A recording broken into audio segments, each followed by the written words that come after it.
Alors, pendant que les équipes Green Mix continuent à côté de plancher sur leur projet, je me retrouve ici sur le plateau télé de Bleu Tomate, pardon, avec Morgane Vial. Morgane Vial, vous êtes animatrice du collectif entre Alpi, Cros et Camargue, qui est une structure en fait qui rassemble 6 produits labellisés de ces 3 territoires. En quoi vous êtes intéressé aujourd'hui par la tenue du Green Mix ici à Arles? Bonjour, déjà merci de m'accueillir aujourd'hui. Alors aujourd'hui, on a le PETR du Pays d'Arles a choisi de travailler avec nous dans le cadre du Green Mix pour défendre d'abord la manière de consommer en fait aujourd'hui. Donc nous, notre collectif rassemble donc 6 produits labellisés AOP, IGP et Label Rouge. L'objectif à travers notre collectif, c'est de défendre la consommation locale et de qualité, ce que garantissent en quelque sorte nos appellations en fait.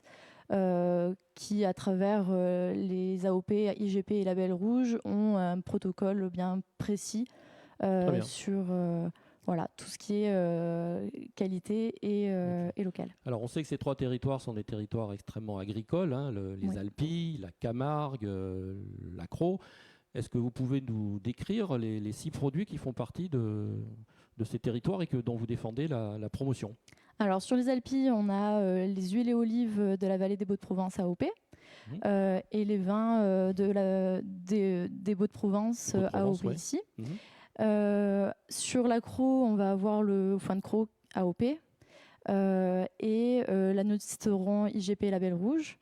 Qui est fait également ici sur le territoire. Parce qu'il faut expliquer aux auditeurs, aux téléspectateurs, que l'agneau de Sisteron, comme son nom l'indique, est plutôt rattaché aux Alpes de Haute-Provence, mais en définitive, il est quand même élevé en partie ici sur le territoire. Oui, c'est ça. En fait, il y a des élevages qui sont localisés donc, dans la Crau et même dans les Alpilles.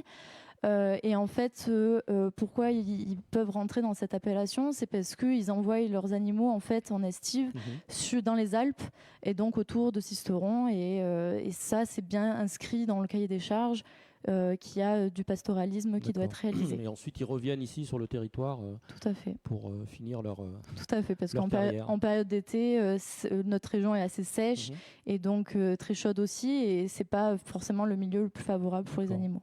Alors, l'huile d'olive, le vin de la vallée des Baux, l'agneau de Sisteron, le foin de la Crau, on en est à 4. Et ensuite, sur la Camargue, les productions qui sont assez emblématiques de la culture camarguaise, c'est bien sûr le riz de Camargue IGP et le taureau de Camargue AOP.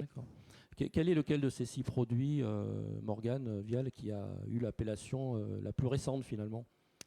La plus récente, alors de mémoire... Vous ne rappelez plus, c'est pas non, grave. c'est assez... en fait, étant donné que c'est des produits qui sont quand même ancrés dans une culture et reconnus depuis énormément de temps, si vous voulez, le dépôt de dossiers de ce type-là s'inscrivent sur des faits historiques aussi. Donc, c'est vraiment des produits qui sont ancrés dans la culture. Voilà. Et en fait, ces produits, on a vu à travers toute la période qu'on vient de traverser avec le Covid, on a vu l'appétit finalement des consommateurs pour les produits de proximité, pour les produits de qualité, pour les produits de saison. Finalement, votre travail de promotion, de communication autour de tout ça, il doit s'en trouver facilité, non? Il se retrouve facilité, oui. On a quand même un travail encore pour bien se faire connaître auprès des consommateurs, parce que il y a des appellations qui sont pas forcément toujours très bien connues. Lesquelles, par exemple? Par exemple, en fait, si vous voulez, il y a beaucoup d'usurpation d'identité.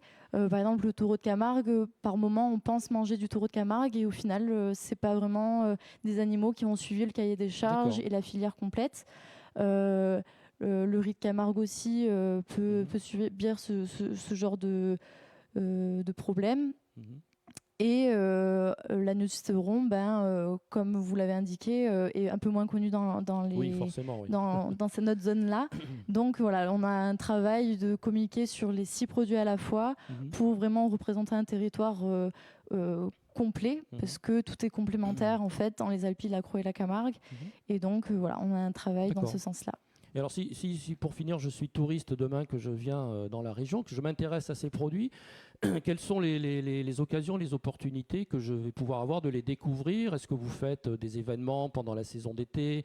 Est-ce que vous êtes présent sur les marchés? Enfin, quel est concrètement votre travail de promotion et de communication? Alors oui, on essaye d'être présent sur le plus de manifestations promotionnelles qui existent dans la région.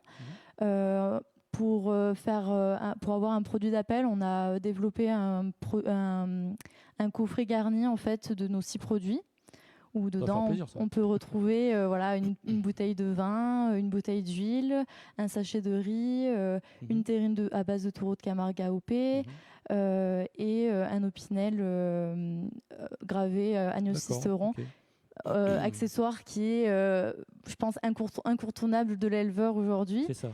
Et aussi, chose qui est un peu plus hors du commun, on va dire, c'est des galets de foin en fait qu'on propose pour fumer les viandes dans de la marmite, au fond de la marmite, ou à brûler au barbecue, ou même infuser dans des préparations pour le dessert, des choses comme ça. C'est d'ailleurs quelque chose d'étonnant, parce que c'est ce qu'on disait tout à l'heure en aparté, ce foin de l'accro qu'on considère comme étant surtout un produit agricole de fourrage, finalement il n'a pas que ce seul usage, il peut être aussi utilisé pour ce que vous venez de dire, ça fait partie des choses que le public forcément ne connaît pas tout à fait encore. C'est ça. Mais en fait, il y a des grands restaurants à Paris, par exemple, qui proposent ce genre de plat, des viandes fumées avec le foin de croc, parce qu'il a vraiment un parfum particulier, qui va vraiment changer le goût de la viande.